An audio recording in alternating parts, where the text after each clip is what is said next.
Quand tu sais dire non, tu es considéré, tu es respecté par ton entourage.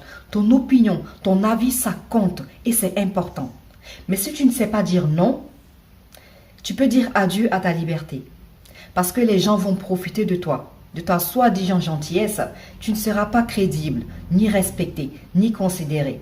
Et ils ne prendront même pas la peine d'avoir ton opinion sur un sujet. Ils prendront plutôt les décisions à ta place. Celui qui se fait mouton, le loup le dévore.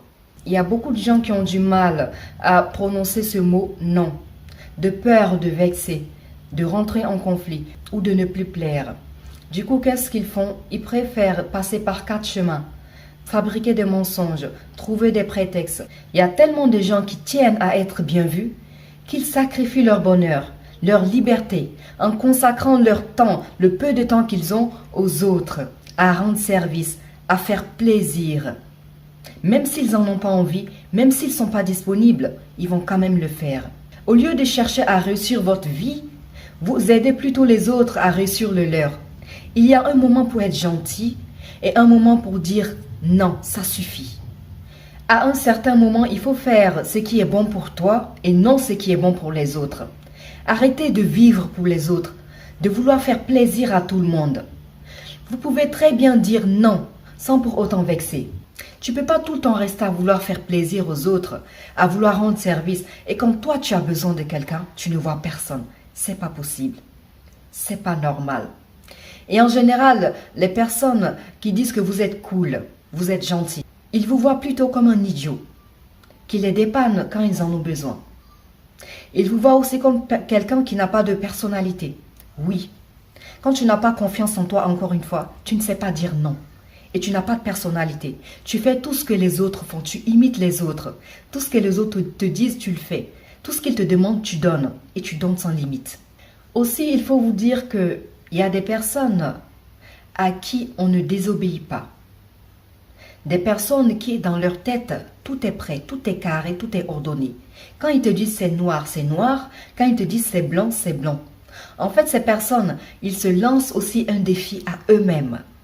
Ce que je veux dire, c'est que si jamais vous dites non à ce genre de personnes, ils vont passer par tous les chemins possibles. Ils vont passer par tous les moyens pour que ce non que vous avez dit se transforme en oui. Parce que eux, on ne les désobéit pas. Quand ils disent oui, c'est oui. Quand ils disent non, c'est non. Quand ils disent cet objectif, je vais l'atteindre, eh bien, ils vont l'atteindre. Peu importe les moyens qu'ils vont emprunter. Il y a des personnes comme ça. Eh bien, si vous croisez ces gens de personnes sur votre chemin, ne changez pour jamais votre non en oui. C'est non et ça reste non. Vous n'appartenez à personne. C'est à vous de prendre des décisions et personne ne doit prendre des décisions à votre place. Vous avez décidé que c'est non, eh bien ça reste non. Peu importe les moyens que cette personne puisse utiliser pour vous faire changer d'avis, ne changez pas d'avis. Si vous savez que la décision que vous avez prise est la meilleure, ne changez pas d'avis. Ces genres de personnes seront même capables de rentrer en conflit avec vous parce que vous les avez désobéis et ils n'aiment pas quand on les désobéisse. Et n'ayez pas peur de rentrer en conflit avec eux. N'ayez pas peur de faire face à ces personnes. Vous n'appartenez à personne. C'est à vous de faire votre propre choix. C'est à vous de décider. Vous avez dit non, c'est non. Et c'est comme ça et pas autrement. N'ayez pas peur. Raison pour laquelle cherchez à avoir confiance en vous. C'est très important. Ne mets jamais la clé de ton bonheur dans la poche de quelqu'un d'autre. Jamais.